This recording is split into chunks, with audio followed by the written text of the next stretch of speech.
গুরুর চরণে প্রণাম জানিয়ে শুরু করছি আজকের ভাগবত কথা। কর্ম অনুযায়ী আমাদের জন্ম নিতে হয়। তো বলছি, কর্মের নেই বাধিকার আসতে মা ফলে সুকতাচন, মা কর্মফল হেতু ভূমা তেই সাঙ্গ হস্ত কর্মানি। কর্মই আমাদের অধিকার। তো মৃত্যুর পর আমাদের 28টি লোক রয়েছে। ভাগবতে 28টি লোকের কথা বলা হয়েছে। পিতৃলোক, মাতৃলোক, শিবলোক, ব্রহ্মলোক, ভূতলোক, প্রেতলোক, সমস্ত লোক রয়েছে। তো কর্ম অনুযায়ী আমাদের সেখানে যেতে হয়। তো সবচেয়ে নিকৃষ্ট কর্ম যারা করে এই মানব জন্ম পেয়ে, তাদেরকে যমলোকে যেতে হয়। হরিবল হরিবল। কথাটা সত্য, এটা আমার কথা নয়, ভাগবতের কথা। তো নিকৃষ্ট কর্ম, কুকর্ম যেন আমাদের করতে না হয়, তাই আমরা সদা সর্বদা সৎ শব্দ প্রযুক্ত কর্ম, সেই কর্মের ফল আমরা নিশ্চয়ই পেয়ে থাকি বা পেয়ে থাকব। তাই সদা সর্বদা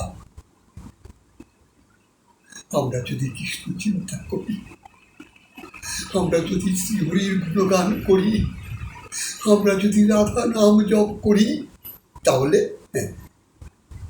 যমলোকে আপনাদের যেতে হবে না। কারণ যেতে হবে, কারণ মনুষ্য জন্ম পেয়েছ মাগো।